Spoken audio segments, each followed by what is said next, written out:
Hey, Chaotic Crew, Brian here, and we've got a great new deck tech from the upcoming Hobbit set.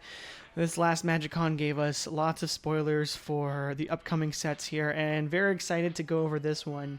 We're going to be doing that for the next few weeks, but right now, Gandalf, party guest, is our commander, and the deck is, all Gandalf. And we'll get into that in a second. Before we do, I want to let you know that this episode is brought to you by Manapool. Manapool is a fast-growing marketplace for Magic the Gathering that makes buying and selling cards easy. Their optimizer helps you get the best value in buying cards, and the team is focused on making it a great experience for buyers and sellers alike. Shout out to Manapool for continuing to help out the channel. We, have gotten a year-long sponsorship from them, so very excited to be a part of that as well. And make sure to check out their affiliate link in the description below if you want to make this kind of gimmick deck here. So the gimmick in All Gandalf is that the only creatures we are running are Gandalf. We'll get to that here in a bit, but Gandalf Party Guest is going to be the commander. 4 mana in Jeskai colors for a legendary avatar wizard, 3/4. At the beginning of combat on your turn, you may cast an instant or sorcery spell with mana value X or less from your hand without paying its mana cost, where X is twice the number of legendary wizards you control. So when just Gandalf is in, you can cast spells with cost 2 or less. When you have 2 wizards, you get 4 or less, and so on and so forth. So really, this could be a fantastic commander if you're going to put lots of legendary wizards in here, but I thought, what better than to put Gandalfs in here? So when it comes to creatures, we're running 8, and we're running most of the Gandalfs, right? Plus a couple of cards, 3 that can become copies of our Gandalfs. Now, we're not running every single Gandalf. There's actually one we're not, that hasn't been, unless there's more that are coming out of the Hobbit, we could potentially run those too. But Gandalf the White, which is the one that gives your legendary spells and artifacts flash, really does not do anything for this deck. So the other ones at least contribute a little bit. This isn't the most optimal way to play Gandalf Party Guest, but I thought it was funny to just throw all the Gandalfs in one deck. So let's go over each of these creatures and then the instants and sorcery spells we're going to be casting for free. So Gandalf's first. Friend of the Shire is great because he lets us cast sorcery spells as if they had flash. Now, I'm not always going to be using this, but this is nice. And then if we ever get the chance to be a ring bearer, we can potentially draw cards off of him. So not bad. Gandalf Goblin's Bane is great because he's a sorcery and a creature in one, and then also going to be a payoff for us casting lots of spells each turn and dealing damage to our opponents.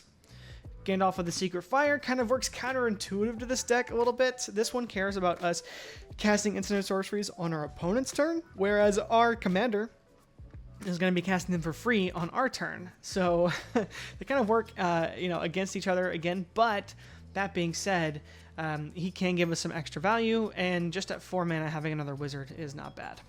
Gandalf the Grey is actually going to give us some more payoffs for casting instant sorcery spells, but as the major downside of after casting your 4th one, you have to put them on top of your library.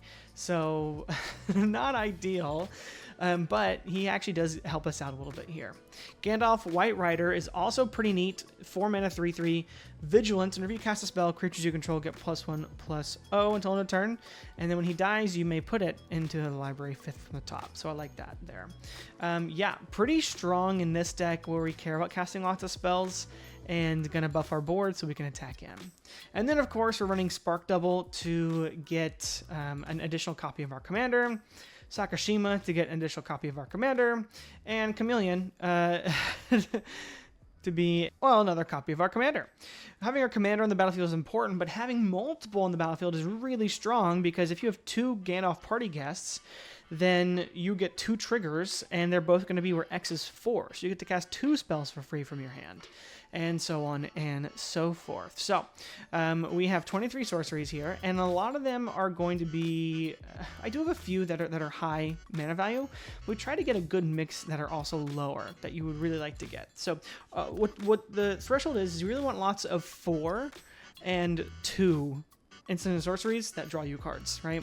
Arwen's Gift is great because it can cost 2 less, right, if we have another wizard, but we can also cast it for free if we have 2 wizards and are using our commander's ability. This just draws us 2 cards. Borrowing 100,000 Arrows is a really neat card that lets us draw typically 3 or 4 cards depending on your meta, right? If you're putting on in a very aggro meta, someone has lots of tokens that are attacking in each turn, then maybe you can draw multiple cards. Sometimes you may only draw 1 card at this, and that is a bummer, but I think it averages out. We are running cards like Ember Island Production, Irenicus's Vile Duplication, Multiversal Recruitment, and Quantum Misalignment to be extra copies of, you're right, your commander.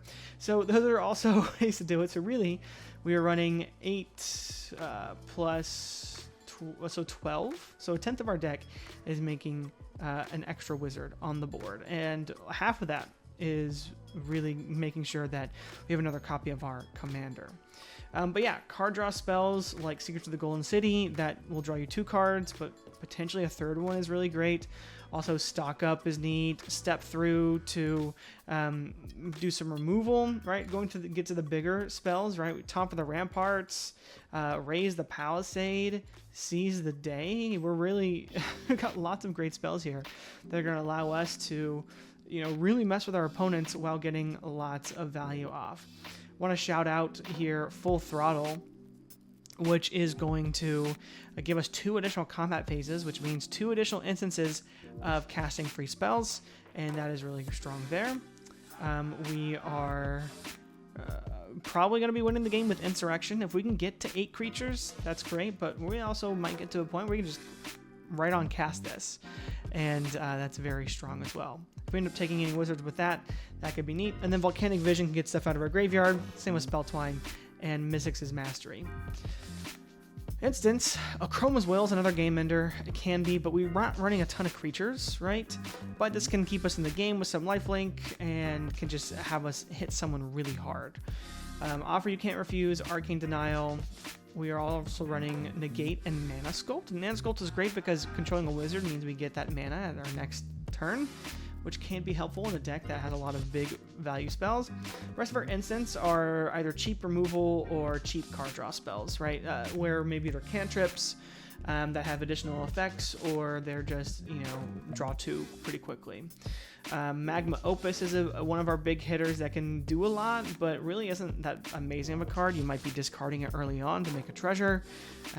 Harmonized Crescendo is a great card to draw a lot of cards at once. Brain Surge is also really great to set up for the turn where you play your commander, so very strong there.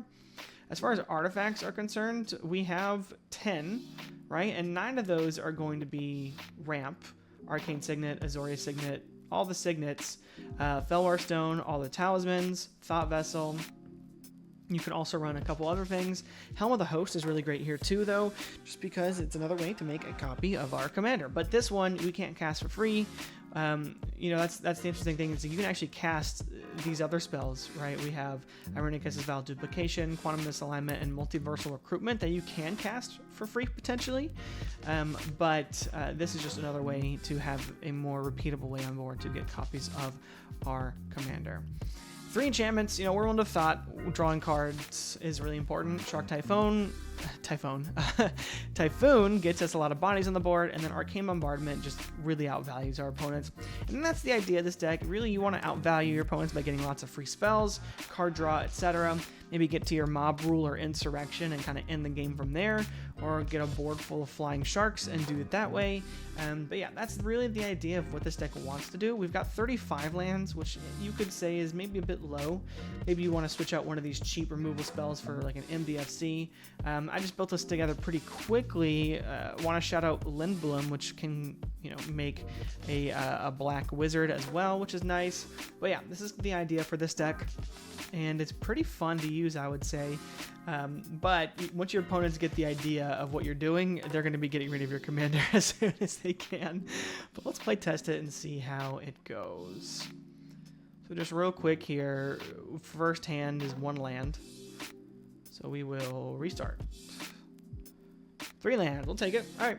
And we've got some really strong spells here. So turn 1, we draw another copy. I've included Hidden Hideout just because it is essentially another Mystic Monastery in the deck. And if you're putting one Mystic Monastery in, why not have the other one in? Hidden Hideout is it should be way more expensive than it is. All right, turn 2, we can't really do anything with this. We have a negate if someone wants to do something, but not really going to do a whole lot for us. And here's where we're kind of in a pickle. We have no more land, so I'm actually going to suspend Inspiring Refrain. It gives us 3 turns to draw some cards. That's what it does. All right, so next turn we do get punished. Oh wow, we actually got punished this time. Honestly, I might just cycle Shark Typhoon for 1, and we will get Magma Opus. Wow, we are really really struggling. Okay, we do get the Arcane Signet, and then we can Magma Opus to get a treasure. So yeah, maybe adding in another one of those lands would be helpful. Those MTFCs, right? But yeah, let's restart that. It is a bit of a slow turn. We do have some more card draw here, so I actually think this is a better hand, and here we go with the Mystic Monastery and Hidden Hideout. But let's go ahead and play this hand. Okay, turn 2. We'll play the Mystic Monastery. We don't really want to cast our Enacted Injunction yet. We want to wait to cast it for free with our commander. And then next turn... Okay, so we do have 4 lands where we can cast with our commander. But I love doing Brain Surge the turn before. So we can, end of our opponent's turn, Brain Surge, draw 4. And then put 2 back on top. Really doesn't matter what 2 we're putting back on top, but probably stuff we don't want to discard, right? Because we are going to discard this turn, unfortunately, because we just have too many good things. So Gandalf is fantastic. We play that, and then we can Inaction Injunction, so that's what we're going to do. We're going to draw a card, and we end up having to discard anyways, but we will probably discard this mountain, and that gives us to 7. We are tapped out, unfortunately, so someone could remove our commander, but next turn we should be in a little bit better position.